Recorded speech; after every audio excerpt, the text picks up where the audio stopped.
नमस्कार साथियों, आपका अपने चैनल आओ बच्चों सीखे में स्वागत है। पिछले वीडियो में हमने आपसे प्रश्न पूछा था कि कर्ण का पालन पोषण किसने किया। इसका उत्तर है अधिरथ ने। दूसरा प्रश्न था कर्ण किस देश का राजा बना था। इसका उत्तर है अंग देश का। अब आगे आज हम द्रोणाचार्य के बारे में पढ़ेंगे। आचार्य द्रोण महर्षि भारद्वाज के पुत्र थे। पंचाल नरेश का पुत्र द्रुपद भी द्रोण के साथ ही भारद्वाज आश्रम में शिक्षा पा रहे थे। दोनों में गहरी मित्रता थी। कभी कभी राजकुमार द्रुपद उत्साह में आकर द्रोण के यहाँ तक कह देता था कि पंचाल नरेश का राजा बन जाने पर मैं आधा राज्य तुम्हें दे दूंगा। शिक्षा समाप्त होने पर द्रोणाचार्य ने कृपाचार्य की बहन से विवाह कर लिया। उससे उनके एक पुत्र हुआ जिसका नाम उन्होंने अश्वत्थामा रखा। द्रोण अपनी पत्नी और पुत्र को बड़ा प्रेम करते थे। द्रोण बड़े गरीब थे। वह चाहते थे कि धन प्राप्त किया जाए और अपनी पत्नी व पुत्र के साथ सुख से रहा जाए। उन्हें खबर लगी कि परशुराम अपनी सारी संपत्ति गरीब ब्राह्मणों को बांट रहे हैं, तो भागे भागे उनके पास गए। लेकिन उनके पहुंचने तक परशुराम अपनी सारी संपत्ति वितरित कर चुके थे और वनगमन की तैयारी कर रहे थे। द्रोण को देखकर वह बोले, ब्राह्मण श्रेष्ठ, आपका स्वागत है, पर मेरे पास जो कुछ था वह मैं बांट चुका हूँ। अब यह मेरा शरीर और धनुर्विद्या ही है। बताइए मैं आपके लिए क्या करूं। तब द्रोण ने उनसे सारे अस्त्रों के प्रयोग तथा रहस्य सिखाने की प्रार्थना की।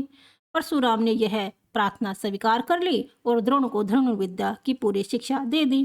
कुछ समय बाद राजकुमार द्रुपद के पिता कहा देहवासन हो गया और द्रुपद राजगद्दी पर बैठा।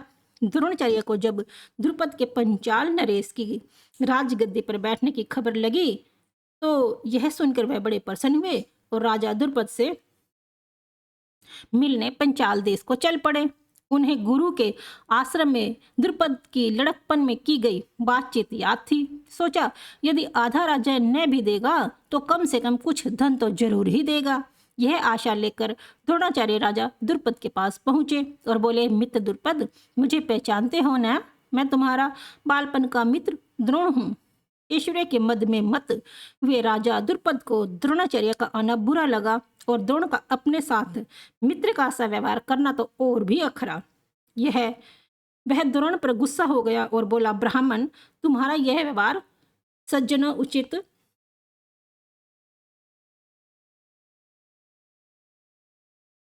नहीं है। मुझे मित्र कहकर पुकारने का तुम्हें साहस कैसे हुआ? सिंहासन पर बैठे हुए एक राजा के साथ एक दरिद्र प्रजाजन की मित्रता कभी हुई है? तुम्हारी बुद्धि कितनी कच्ची है। लड़कपन में लाचारी के कारण हम दोनों को जो साथ रहना पड़ा उसके आधार पर तुम द्रुपद से मित्रता का दावा करने लगे। दरिद्र की धनी के साथ, मूर्ख की विद्वान के साथ और कायर की वीर के साथ मित्रता कहीं हो सकती है? मित्रता बराबरी की हैसियत वालों में ही होती है। जो किसी राज्य का स्वामी न हो वह राजा का मित्र कभी नहीं हो सकता। द्रुपद के इन कठोर गर्वोक्तियों को सुनकर द्रोणाचार्य बड़े लज्जित हुए और उन्हें क्रोध भी बहुत आया। उन्होंने निश्चय किया कि मैं इस अभिमानी राजा को सबक सिखाऊंगा और बचपन में जो मित्रता की बात हुई थी उसे पूरा करके चैन लूंगा। वह हस्तिनापुर पहुंचे और वहां अपनी पत्नी के भाई कृपाचार्य के यहाँ गुप्त रूप से रहने लगे। एक रोज हस्तिनापुर के राजकुमार नगर से बाहर कहीं गेंद खेल रहे थे कि इतने में उनकी गेंद कुएं में जा गिरी।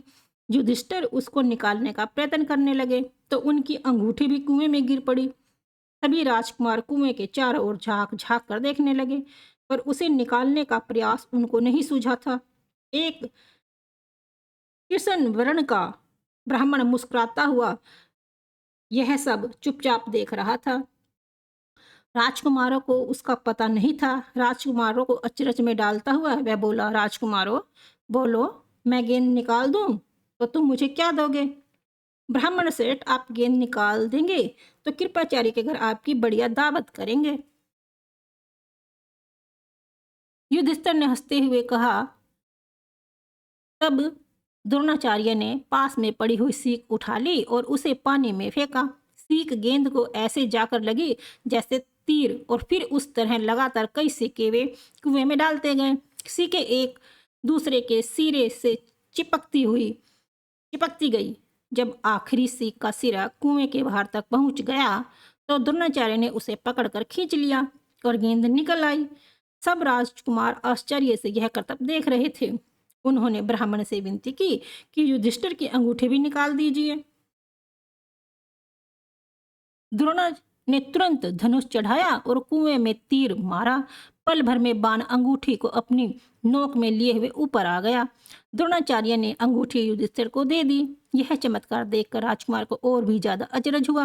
उन्होंने द्रोण के आगे आदरपूर्वक सिर नवाया और हाथ जोड़कर पूछा, महाराज, हमारा प्रणाम स्वीकार कीजिए और हमें अपना परिचय दीजिए कि आप कौन हैं, हम आपकी क्या सेवा कर सकते हैं, हमें आज्ञा दीजिए। द्रोण ने कहा, राजकुमारों, यह सारी घटना सुनाकर पिता में भीष्म से ही मेरा परिचय प्राप्त कर लेना। राजकुमारों ने जाकर पितामह भीष्म को सारी बात सुनाई तो भीष्म ताड़ गए कि हो न हो वे सुप्रसिद्ध आचार्य द्रोण ही होंगे। यह सोचकर उन्होंने निश्चय कर लिया कि अब से राजकुमारों की अस्त्र शिक्षा द्रोणाचार्य के ही हाथों पूरी कराई जाए। बड़े सम्मान से उन्होंने द्रोण का स्वागत किया और राजकुमारों को आदेश दिया कि वे गुरु द्रोण से ही धनुर्विद्या सीखा करें। कुछ समय बाद जब राजकुमारों की शिक्षा पूरी हो गई तो द्रोणाचार्य ने उनसे गुरु दक्षिणा के रूप में पंचाल राज द्रुपद को कैद कर लाने के लिए कहा। उनकी आज्ञा अनुसार पहले दुर्योधन और कर्ण ने द्रुपद के राज्य पर धावा बोल दिया, पर पराक्रमी द्रुपद के आगे वे न ठहर सके, हार कर वापस आ गए। तब द्रोण ने अर्जुन को भेजा। अर्जुन ने पंचाल राज की सेना को तहस नहस कर दिया और राजा द्रुपद को उनके मंत्री सहित कैद करके आचार्य के सामने ला खड़ा किया। द्रोणाचार्य ने मुस्कुराते हुए द्रुपद से कहा, हे वीर, डरो नहीं, किसी प्रकार की विपत्ति की आशंका न करो। लड़कपन में तुम्हारी हमारी मित्रता थी, साथ साथ खेले कूदे, उठे बैठे। बाद में जब तुम राजा बन गए तो ऐश्वर्य के मद में आकर तुम मुझे भूल गए और मेरा अपमान किया। तुमने कहा था कि राजा ही राजा के साथ मित्रता कर सकता है, इसी कारण मुझे युद्ध करके तुम्हारा राज्य छीनना पड़ा, परंतु मैं तो तुम्हारे साथ मित्रता ही करना चाहता हूँ, इसीलिए आधा राज्य तुम्हें वापस लौटा देता हूँ, क्योंकि मेरा मित्र बनने के लिए भी तो तुम्हें राज्य चाहिए ना। मित्रता तो बराबरी की हैसियत वालों में ही हो सकती है।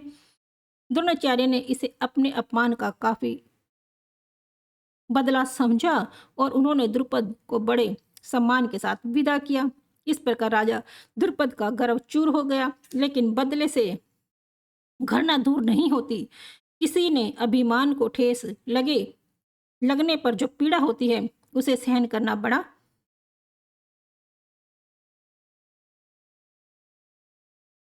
कठिन होता है। द्रोण से बदला लेने की भावना द्रुपद के जीवन का लक्ष्य बन गई। उसने कई कठोर तप और व्रत इस कामना से किए कि उसे एक ऐसा पुत्र हो जो द्रोण को मार सके, साथ ही एक ऐसी कन्या हो जो अर्जुन को ब्याही जा सके। आखिर उसकी कामना पूरी हुई। उसके धृष्टद्युम्न नाम का एक पुत्र हुआ और द्रौपदी नाम की एक कन्या।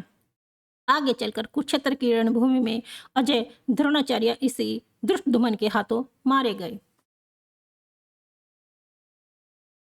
आज हमने द्रोणाचार्य के बारे में सुना। आज का आपके लिए क्वेश्चन है, द्रोणाचार्य के मित्र का क्या नाम था।